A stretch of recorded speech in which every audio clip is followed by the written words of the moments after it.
and they have a asthma yariano. Okay. A quaya namsua eba. A quaya and fasua, you met me at tree and free home. Na say a 2 obia na say a yo bia. And a more say you. A quaya fasua asthma, as you bet me a 2 crack. Yeah, orthodox medicine there. Doctors in him say asthma you manage. Okay. Yes, yes, so no. Na habandro ha a 2 asthma asi crack. Eno na ne ye beche ho adesua. Okay. Fire mo etie for madawoma Ohene Benchie said the dade de nyina edom na edi adanse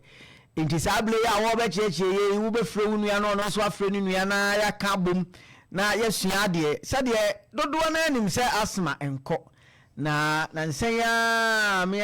na nabi na enya sem ketwa kwara wo ko school abati kum na me de eja Dr. Chum me de no ma no na dance enko a intino amma woni se asthma na ye kana ye se enko no se habenduro etimisa inti wadawroma cheche ye na etiefo entie yo ane me fa kwanya Yesu na me fa enchia kese ma me nua ba oye adwuma o St. Michael's Hospital Dr. Gladys Ohene Benchie okay oni ne kunu bema akowa omuka ho bi tina meti baabie afei na me fa nchia soronko kra ma me nua kuma Dr. Chum Theodoma yes Dr. Peter Chum obon homodi ye pa afei ye hwe ye ka se asthma ane de kwasi boni se ye condition asthma ye condition a bibi na ekofa ba okay kwasi boni frɛ no allergens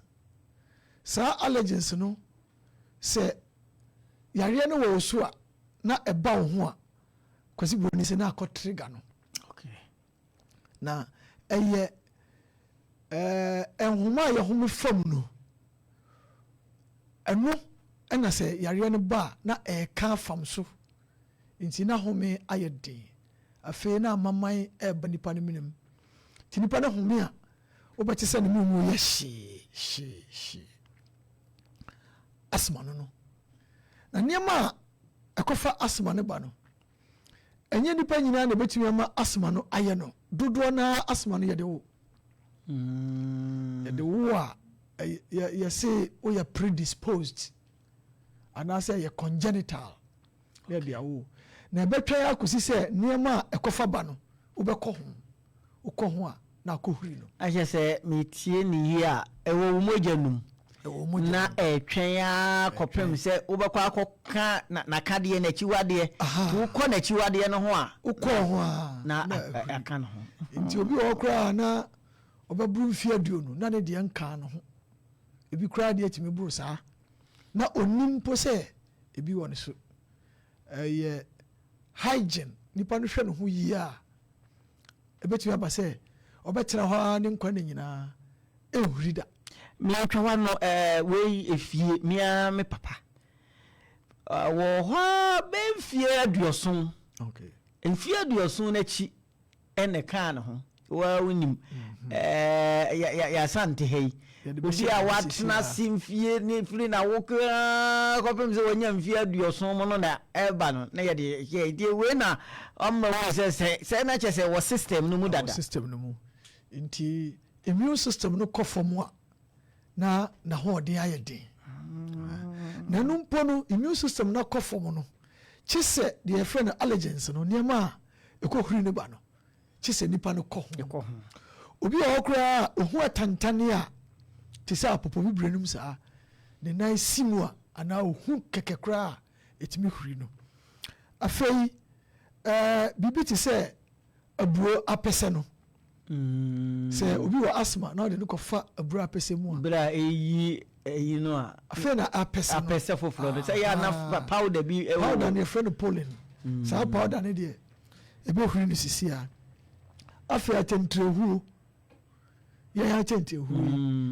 atentrehu timi ekofa no ba afei akokɔ ntakra atentrehuo no ne pampan ana sɛ atentrehuo ne pampan etimi kɔfa ba nti nkokɔ ntakra takra nso timi kɔfa ba afei mfuturo ɔmo dodo na asma yɛ ɔmo no ɔhyɛ atadeɛ no fifire bam na ɔworɔ na ɔsan kɔfa hyɛ pɛ etimi ba pampan na ɛwɔ mu no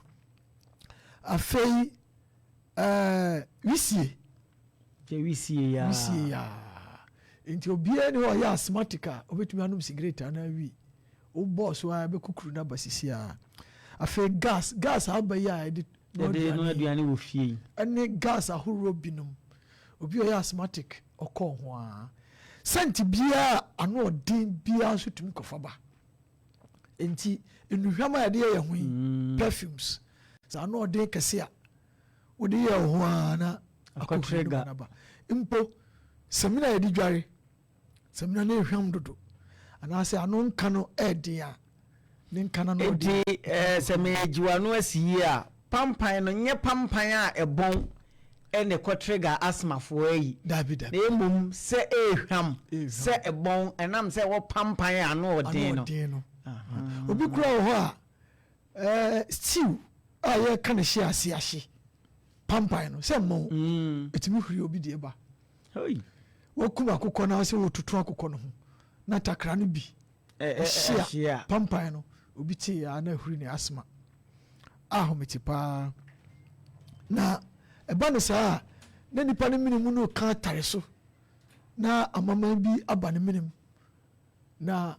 wanhwɛ ne yie a etimi akum nipa bebree asma ekum nipa paa na wobɛyɛ dɛn na wahu sɛ yare a ayɛ nipa yi ɛyɛ asma deɛ di kan paa no ɛyɛ deɛ medical ka no sɛ nipa no minimu na ahyɛ ase ɛyɛ hyee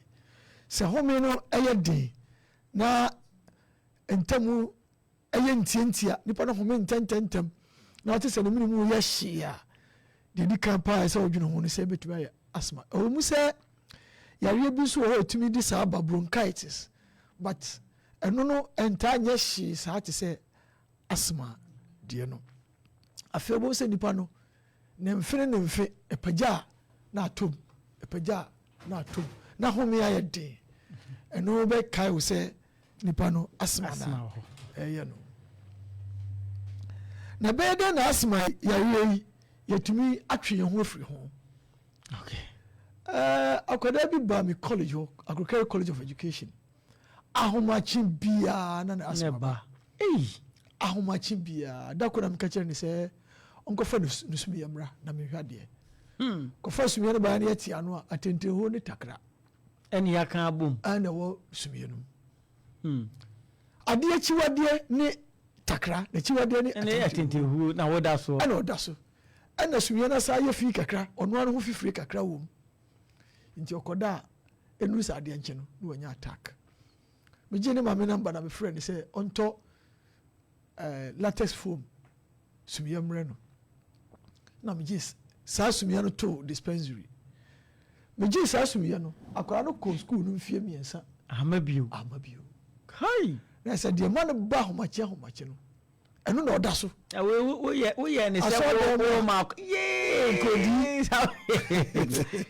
asɛm wonim adeɛ biara ho kwan a obi tumi foro kaa na sɛ bi obi amato mu nka kɛkɛ nti na wanya attack ɛkwan yɛbɛtumi afa so na yɛnya saa attack wɔ yɛa ne sɛ wobɛhwɛ nneɛma a ɛhuri wo deɛ nneɛma a ɛma wo deɛ no huri obi deɛ yɛ takra obi nso wɔ a takra no ɛntumi ma no huri obi deɛ asbestos saa slate bi a yɛde bɔ dan so yɛfrɛ no asbestos sɛ wotwa yɛde srɛda atwa na ne dust no kakraa bi nipa no dodoɔ no a ɛtumi ma no huri nti wonya ho deɛ de ba a woatwe wo ho afiri ho obi kora wɔ hɔ a dɔkono ɛto ahyeɛ dɔkono bi a nta dɔkono yɛhu ne sɛ abene paa pampa no kɛkɛ fa no so pɛ na aba nti deɛ di kan paa no sɛ wopɛ sɛ wofiri saa attacks no ho a ɛsɛ sɛ wohwehwɛ nneɛma a ɛhuri wo deɛ ntoma ne ba no na wotwe ho firi hyɛ ne nso hu ne sɛ adeɛ wei deɛ mekɔɔ ho a na ma asɛm ɛyɛ pagya sɛ nsuo tɔ yɛakyɛ na nsuo tɔ a na nsuo no antɔ kɛse a pampan yɛ firi fam no ɛne mfuturo no ɛde ba paa nti ankorankora bi a wɔ saa problem no bɔmmɔde a ahwehwɛ wo deɛ ɛstadi ɛho deɛ ɛde ba na watwe wo ho afiri ho ɛno boa paa nti sɛ ebi bɛto a na bɛto mpofirim na wonim sɛ bi a wofa mfuturo mu a ɛbɛba na bi a ɛkwan na wotuo no akɔfa mfuturo mu ɛno no ansa na wobɛkɔ no kwasi buoni firi bi precaution watake precaution ansa afei nnuane a yɛdie ne nnuro bi a yɛnom obi wɔ hɔ a ɛtumi kɔfa saa deɛ no ba nti wopɛ sɛ wotwe wo ho firi ho a wotumi ahwehwɛ saa nneɛma yi nyinaa na wotwe wo ho firi ho a ɛbɛboa ma mpo sɛ wobɛnya attack a ntam wobɛtete paa na wonya attack a deɛ na ɛsɛ sɛ woyɛ anaa obi wɔ fie na wɔnya attack a ɛdeɛ ɛsɛ sɛ woyɛ ɛyɛ ayi paa nipa no nya attack a nipa no mu ɔntumi home wobɛhwɛ na obi na ɔhu nipa no hwena no nti ɔhome apue kura kakra na ɛba no wode mframa ne si kwan nti obi nya asthmatic attack a ɛnyɛ nsuo ne yɛbɔ no ɛna yɛnhu no hwena no yɛnhu no ho wohu no ho na ne mframa no ne deɛ wode hu no ho no hyia a ɛha no paa sɛ wonnim wakɔ ntete ase a wotumi yɛ deɛ buroni frɛ no resuscitation deɛ a ɛyɛ ahoroɔ mmienu mouth to mouth no mouth to nose resuscitation na yare ahoroɔ nti ɛno koraa ayɛ hu paa oyɛ aboa no na ade oyɛ adeɛ ɛma no nti wobɛsɔ ne hwene aka ne hwene no asi na wabie n'anum ɛno nso ɛwɔ position a ɛde nipa no to yɛmfa no nto a yɛyɛ flat yɛfrɛ no recovery position na wahwɛ ne bo no akɔm no a ɛyɛpagya no ɛkyerɛ sɛ ɔɔtwe mframa no na wahu ne hwene no mu ama no anaa n'anum no wahu no dendenden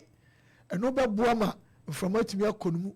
ama bi koraa na wayɛ unconscious a wonyɛ no saa mprɛnu mprɛnsa no bɔ sɛ afei na n'anim wote wowiei ɛntɛm hospital bia bɛn wɔ fa ne kɔ nyɛ sɛ ne ho ɛsiiɛ no a ɛnyɛ yi no nti wobɛyɛ ne ho atɔ no nti no wahwɛ a wama asɛmmɔne asi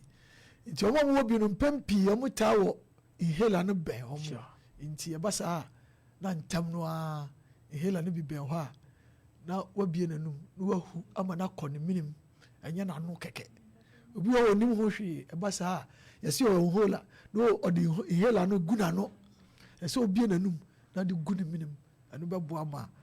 atɔ no bɔkɔɔ na ɛhabanru wɔ hɔ a woyɛ attack no koraa ɛmma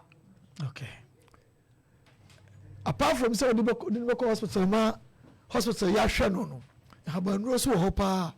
ɛbɛtumi aboa a ɛbɛma ɛmma bio na saa ahabanru no dodoɔ no akɔyɛ ɛyi allergens no firi hɔ ɛma nipa no ɔnhyia allergy no koraa na akɔfa yareɛ no aba nti sɛ wowɔ asthma na sɛ wokɔkɔɔkɔ hospital a ɛbɛtumi aba sɛ ɛda koraa wobɛnya attack no na bi a wo inhaler no koraa asa wɔnhwɛ yɛ asɛmmɔne bɛto ɔpanim paa bi a na ɔyɛ okunini wɔ ndc aban mu paa mempɛ sɛ bɛbɔ ne din yareɛ bi ɔkɔtɔ petro ɛna petro sent tu faa no so ɔtu ne kaa wantumi antu kaa no waspake kaa no sisi na ɔtim taxi driver bi na hu sɛ papa no kaa no asi hɔ akyɛ ɔkɔyɛ so no mɔm duru hospital apɛ tɔ na ɔgye mu nti nyɛ yadeɛ a yɛgoro ho nti sɛ bi ɛwɔ wo so a ɛsɛ wohwɛ wasetena mu yie na wohwɛ wɔdidie yie na inhaler no ɛbɛyɛ a ɛbere biara sɛ ɛyɛ mmienu na woyi su baako ɛsɛ ayɛ na baako wɔ hɔ na wakɔtɔ foforɔ ato akyiri ɛntwɛn ɛnya attack ansa na wakɔ wohwɛ foforɔ akyiri akwan ɛnyɛ sɛ bia na aba nnɛ na wayi su na aba kyena na wayi su na ɛbɛsa na wonim ɛda foforɔ ɛbɛba no ɛbɛba na asa asɛmmɔne bɛtumi asi say ye enkwada no kwasem wo mpa no say ubetimi akko amana kɔ easily say akwada na etehyewa ɛwɔ so a mpempi no busumi pie fufura etaba pa na enya busumi na ye bɔne iti mami musa we de wakan ntehyewa ene krotoa kwanta be ne da wo mu ntem because say wo ka say busumi pia enim say busumi pia krotoa san aba pa krotoa no bro of din say no na kire ja are you related? Okay. Aha, are you related? The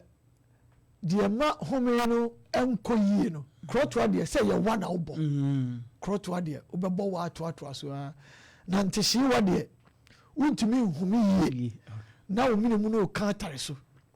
Krotwa de e wa dendende a obebo wa ma mfi nyina ya oya. Eno so busumi pia e ba pa. Ba asma de awon potimi de ba. Awo etimi de ba eti domaye said ye o kan say obi ya abofra etimi ko e ma ne kokora so obi ye panina o shas ye so ma ye hunu say ntehye wa ya ne ahabanduro etimi ko pa domaye ba ko na eja etiefo nhunu na ye hwehwew kan ye do so pa o couscous mu na hunu say ho ti domaye duro ba ko na ye ntoa so yo aduro ba ko amedi adumatiefo eye moringa leaves moringa habaya na no kwasem pa ni say moringa no chisa wo ye toa so be ye busumi mienu ko busumi miensa ansa na se etu okay na aduro ho a etimu ase etu ntem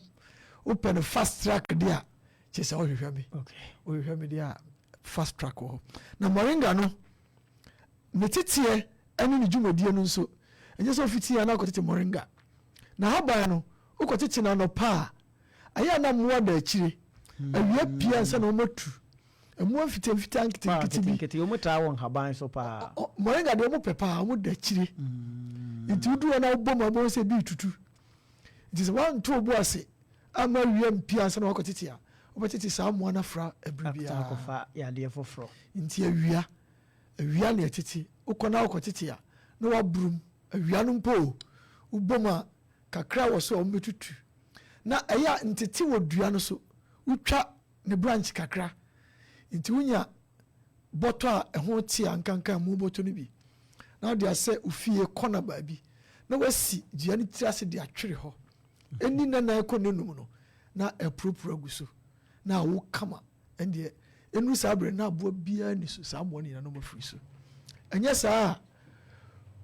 otetia chisa wo de gu nsuom de nkyiri tum na de ahohoro ho abo bia wo so anu afiri so na wato obo ase ahata na no no wo nunum de bia be mprenu mprensa ebebo hura na asai itese hura asai no hura asai kura ahaban bia be hata be hura memfa ni djuma okay emwa na asai ewu na wo sha ase de ye ti numa efiri ba busu mienu ko busu miensa no ebe firi ho kura nyame ya duma emma bio okay aha sanso sa opese udi ne mu no a eno so ye pa moringa haban no o blendia na no no aduane a wudie no wasa kakra gum na wadi nkakra kra nyame ya duma ase betu kura na ya na bi no mota aka se ewo eboa entehye wa ko pa etesei sa wodi moringa no gu awo mu a ema no kontem ayo no kre na mom ewo no so we are predisposed to diabetes na wodi wo no toa so bebre a ebe ma blood sugar so akosoro ewo ye chen esichire na nso so na wodi toa so a ebe ma blood sugar akosoro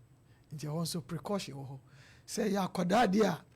ewo no ne dodo no do afa nsuo dodo te saa efa de afra ye fa say ewo no ye toa ba ko a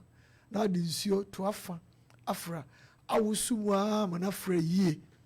na wo de moringa powder no afra eno de wo de atre de mankwada mfa sunsuanso bɔne bia ɛmba